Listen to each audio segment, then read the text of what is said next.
ለኢትዮጵያ ሙስሊሞች እጅግ በጣም አስደሳች የተባለ መረጃ ላጋራችሁ። በትላንትናው ዕለት በአዲስ አበባ ስታዲየም የተሰገደው ሰላት ከመካ ቀጥሎ ሁለተኛው እጅግ በጣም ብዙ ሰዎች የተገኙበት የኢድ ሰላት ሆኖ ተመዝግቧል። ዘገባው የአልጀዚራ ነው። እጅግ በጣም ታሪካዊ የተባለ ሪከርድ ሆኖ ተመዝግቧል ማለት። ጋዜጠኛውን ምንድነው በዚህ ሁኔታ ሊያስገርመው ይችላል? በዚህ ሁኔታም ያስደነቀው ልንገራችሁ።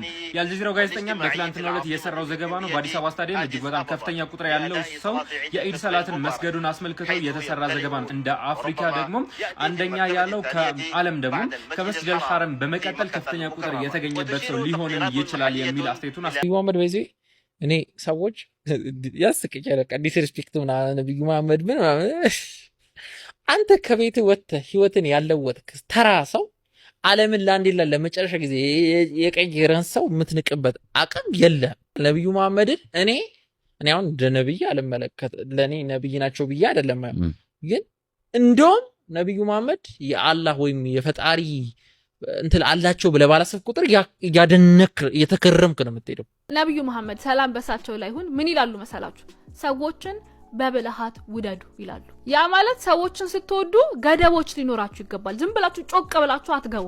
እንደገና በጣም ወደው ፓሴጅ ቅዱስ ቁርአን ላይ አሰላሙ አለይኩም ወራህመቱላሂ ወበረካቱ ዲ ቻናላችን ቤተሰቦች እንዴት ናችሁልን? ዛሬ በአዲስ ቪዲዮ መጥቻለሁ።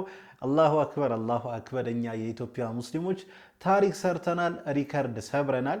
ምንድነው የምትሉ ከሆነ እስከ መጨረሻው ድረስ የምትከታተሉ ከሆነ የምታዩንም ይሆነው እንዲሁም ስለ ነብያችን ሰለላሁ ዐለይሂ ወሰለም ከነን ሙስሊሞች አስገራሚ ምስክርነትን እየሰማን እንገኛለን። እነሱንም ማጋራችሁ ነው የሚሆነው። ሌሎች ምርጥና አስተማሪ ቪዲዮዎች አሉ። ታዲያ ቪዲዮ እንደተለመደው ሁላችሁም ላይክ በማድረግ እንድትጀምሩ ጋብዛለሁ። ይህ ቪዲዮ እንዲዳረስ ደግሞ ሼር አድርጉ። ለዚህ ቻናል አዲስ ከሆናችሁ ሰብስክራይብ ማድረግ አይረሳ፣ የደወል ምልክቷን ይጫኑ። በቀጥታ ወደ ቪዲዮ። ባል ከሆነ ባል መሆን አይችልም፣ ሚስት ከሆነች ሚስት መሆን አትችልም። በጣም የሚረብሽ ውሻ፣ በውሻ ምሳሌ ወስጣችሁ ውሻ በጣም ነው የሚረብሸው፣ አስቸጋሪ። ከዛ ባለቤቶቹ ውሻውን ያዙ፣ ኬጅ ውስጥ አስገቡ፣ ታሰረ። ውሻ ቀን ሙሉ ሲጮህ ነው ያለው። ቀን ሙሉ ውሃ አልቀረበለትም፣ ምግብ አልቀረበም። በኔክስት ዴይ ሁለተኛው ቀን ምግብ አልቀረበም፣ ውሃ አልቀረበም። ሶስተኛው ቀን ውሻው አጠገቡ ሄዶ ማንም ሰው ቢቆም ምንም አይሆን፣ ተደሩ ውስጥ ነው ያለው። he has lost power። አልበላም አልጠጣም፣ ምንም ጉልበት የለውም፣ አንገቱን ነው የሚደፋው። ሰውም አኒማሊስቲክ ቢሄቪየር አለው፣ ኢስቲክባር አለው፣ ጡግያንነት አለው። የዚህ ጊዜ በህይወት ውስጥ የተለያዩ ነገሮች ይመጡና ምን ያደርገዋል?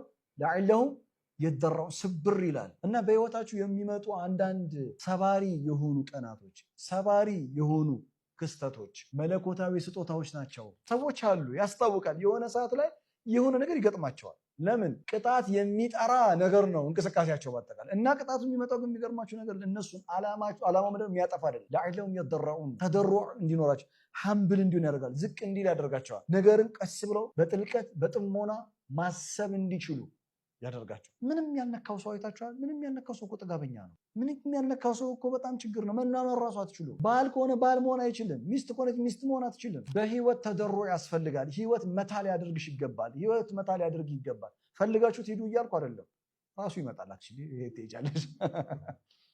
ራይት ለዓለሁም የደራው ዓላማው ምንድነው? ሀምብል እንዲሆኑ ነው። ቶታል ሀምብልነስ እንዲኖራቸው ነው። ሶ ዲቫይን ዋርኒንግ አለ፣ መለኮታዊ ማስጠንቀቂያ በእያንዳንዳችን ህይወት ውስጥ የሚመጣ። ያ መለኮታዊ ማስጠንቀቂያ የሚመጣው ነገር ግን ዓላማው ምንድነው? እኛን ወደ ተሻለ ማንነት ሊወስደን ነው። በቁም ነገር ማሰብ አለብን፣ በጥልቀት ማየት አለብን። ማንኛውም አደጋ ቤታችሁ ውስጥ ሲመጣ ቆም ብላችሁ አደጋው መጠናት አለበት። ዓላማው ምንድነው የሚለው መታየት አለበት። መንስኤው ምንድነው የሚለው መታየት አለበት። ወዴት አቅጣጫ ነው ፍሎ የሚያደርገው የሚለው። እኔ በዚህ በመጣው አደጋ ውስጥ የውሙን አሲብ ውስጥ የምጠቀመው ነገር ምንድነው? በትክክል ኡስታዝና በህይወታችን ላይ እንግዲህ አንዳንድ በጣም ሰባሪ የሆኑ ክስተቶች ይፈጠራሉ፣ ራሳችንን እስከምንጠላ ድረስ ማለት ነው።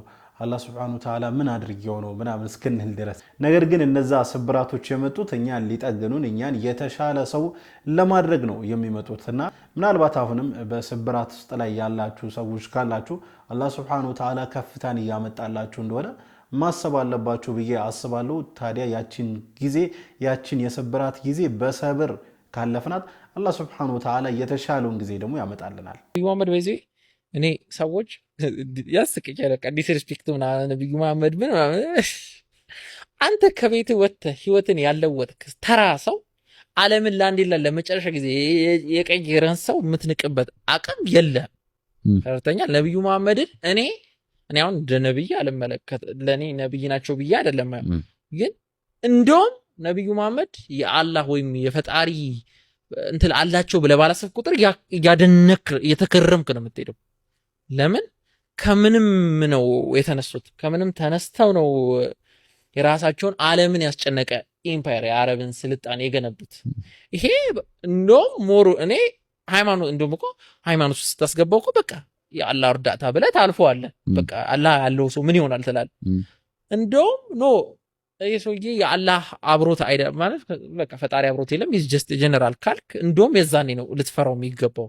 ከምንም ተነስቶ ዓለምን በዚህ ደረጃ እስካሁን ባለን ድረስ ኢንፍሉዌንስ ያደረገን ሰው ማለት ነው ልታከብሮም ልፈራው የሚገባው ማለት ነው። እና እንደዚህ አይነት ሰዎች እንደ ካሊድ አይነት ሰዎች በጣም የሚገራርሙ ሰዎች የተነሱበት ነው። እነ ሳላዲን ደግሞ ቀስ ብለው ይመጣዋል። እንደዚህ አይነት ሰዎች ሌላ ጊዜ ስለ እስልምና ነው ሌላ ጊዜ እናወራለን። አሁን ብዙ ስለሆነ በእነሱ ምክንያት አክሱም ኢምፓየር እንትን እያደረገ ጦርነት አክሱም ኢምፓየር ዓለም ላይ ያሉ ኢምፓየሮችን ነው ያዳከሙት። እንዳልኩ ቁጥር በማይመጣጠን ሁኔታ እያሸነፉ ምን እያሉ ማለት ነው። እውነት ነው። እንግዲህ ነቢያችን ሰለላሁ ዐለይሂ ወሰለም እጅግ በጣም አስገራሚ ስብዕና ያላቸው ነብይ ናቸው። በእርግጥ እነሱ ነብይ አይደሉም ብለው ነው የሚያምኑት። እኛ ሙስሊሞች ነብያችን ናቸው። እሱ እንደገለጸው ግን ነብይ አይደሉም ብሎ ባሰቡ ቁጥር የባሰ እንደውም አስገራሚ የሆነ ነው የሚመጣው። ምክንያቱም ነብይ ያልሆነ ሰው እንዴት ዓለምን በዚህ ያህል ልክ ሊቀይር ይችላል ብሎ ማሰብ ይሄ ራሱ አእምሮ ይጠይቃል ብዬ አስባለሁኝና አንድ ማስተካከል የምፈልገው ነገር ግን ምንድነው ነብያችን ሰለላሁ ዐለይሂ ወሰለም አይኑ ጦርነት ተዋግተዋል።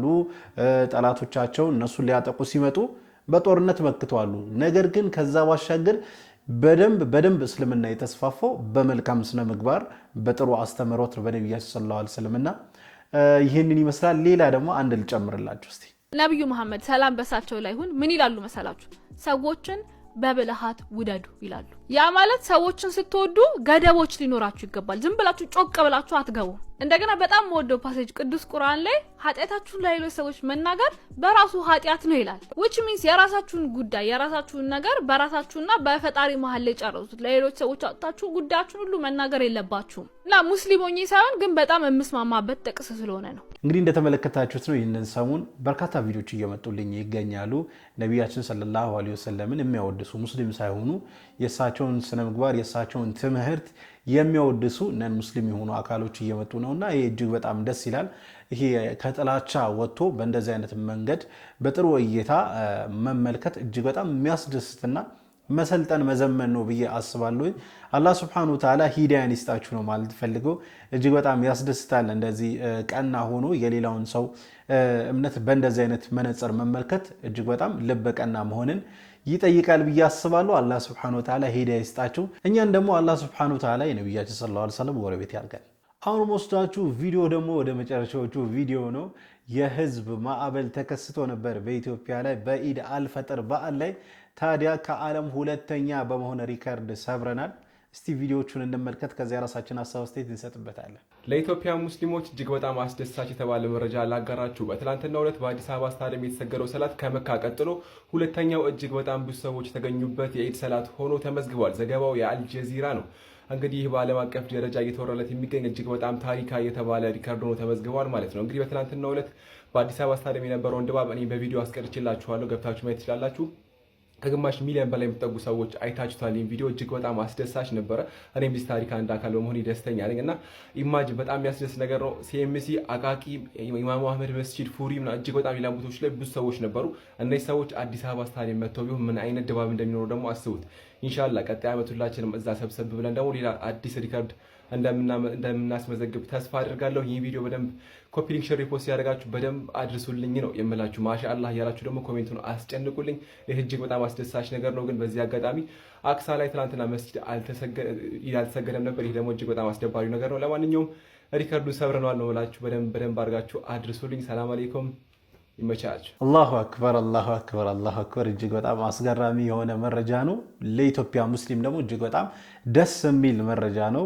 እንግዲህ እንደሰማችሁት ነው የኢድ ሰላት የተሰገደው። እንግዲህ ከመካ ቀጥሎ ኢትዮጵያ የተሰገደው የኢድ ሰላት የህዝብ ብዛት በመገኘት እንግዲህ ሁለተኛ ከዓለም ሁለተኛ ሆኗል። ይሄ ደግሞ ለኢትዮጵያ ለኛ ትልቅ ሪከርድ ነውና እጅግ በጣም ደስ ይላል። አልሐምዱሊላህ ረብል ዓለሚን። ኢትዮጵያ ውስጥ እጅግ በጣም ሙስሊም እየበዛ ኢትዮጵያ ውስጥ ብቻ አይደለም፣ በእርግጥ ዓለም ላይ ሙስሊም በጣም እየበዛ እየሄደ ነው። ኢትዮጵያ ውስጥ ደግሞ እንደምትመለከቱት ነው የኢድ ሰላት ነው። እንግዲህ ምን ያህል በርካታ ሙስሊም እንዳለ የሚያጋልጠውና እንደተመለከታችሁት በጣም አስገራሚ የሆነ ድባብ ነበረ የተፈጠረው። በጣም ደስ ይላል። ከመካ ቀጥሎ እንግዲህ እስልምና ሲጀምር ከመካ ቀጥሎ የገባው ኢትዮጵያ ነበረ እንደምታስታውሱት።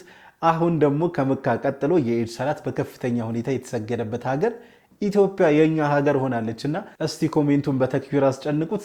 ሌላ ቪዲዮ ደግሞ ልጋብዛችሁ። ጋዜጠኛውን ምንድነው በዚህ ሁኔታ ሊያስገርመው ይችላል? በዚህ ሁኔታም ያስደነቀው ልንገራችሁ። የአልጀዚራው ጋዜጠኛም በትላንትናው ዕለት የሰራው ዘገባ ነው። በአዲስ አበባ ስታዲየም እጅግ በጣም ከፍተኛ ቁጥር ያለው ሰው የኢድ ሰላትን መስገዱን አስመልክተው የተሰራ ዘገባ ነው። ታዲያ ከ33 ሚሊዮን በላይ ተከታይ ያለው የአልጀዚራ ገጽ ላይ ነው ይሄንን ቪዲዮ ያገኘሁት። ከጀርባ እንደምትመለከቱት እጅግ በጣም ከፍተኛ ቁጥር ይታያል። ጋዜጠኛው እንደሚለው በሚሊዮን የሚቆጠር ሰው እዚህ ሰላት ላይ ተገኝቷል ይላል። ታዲያ ይሄም ደግሞ ከአፍሪካ በመጀመሪያነት ሊጠቀስ የሚችል እንደሆነ የገለጸው ጋዜጠኛው ታዲያ እንደ አፍሪካ ደግሞ አንደኛ ያለው ከዓለም ደግሞ ከመስጂድ አልሐረም በመቀጠል ከፍተኛ ቁጥር የተገኘበት ሰው ሊሆንም ይችላል የሚል አስተያየቱን አስቀምጧል። ታዲያም እናንተ ምን ታስባላችሁ? አስተያየታችሁን ኮሜንት ላይ አስቀምጡ። ቪዲዮን ኮፒ ሼር ታደርጉት። አላሁ አክበር አላሁ አክበር። ወላሂ ይነዝራል። ቪዲዮን ስመለከተው እጅግ በጣም ነው እያነዘረኝና ማሻአላህ ማሻአላህ። እንግዲህ ከአፍሪካ አንደኛ ከመስጂድ አልሐረም ቀጥሎ ደግሞ ሁለተኛ በርካታ ህዝብ የተገኘበት የኢድ ሰላት ሆኗል። ደግሞዋለሁ። እጅግ በጣም ደስ የሚል ዜና ነው። ኢንሻአላህ ቀጣይ ዓመት ደግሞ ከዚህም የበለጠ በስተን ሪከርዱን እንደምናሻሽለው እጅግ በጣም ተስፋ አደርጋለሁ። አላህ Subhanahu Wa Ta'ala ዓለም ላይ ላለ ህዝብ በሙሉ እስልምናን ይወፍቀው ነው ማለት ፈልገው። በእስልምና ኖረን በእስልምና የምንሞት አላህ ያድርገን። ለማንኛውም ለዛሬ ይዤላችሁ የመጣው ቪዲዮ ይህን ይመስል ነበረ። ቪዲዮን ከወዳችሁ እንደተለመደው ሁላችሁም ላይክ አድርጉ። ይህ ቪዲዮ እንዲዳረስ ደግሞ ሼር አድርጉ። ለዚህ ቻናል አዲስ ከሆናችሁ ሰብስክራይብ አድርጉ። የደወል ምልክቷን ይጫኑ። ኢንሻአላህ በቀጣይ በአዲስ በቆንጆ ቪዲዮ እስከምንገናኝ ወሰላሙ አለይኩም ወራህመቱላህ ወበረካቱ።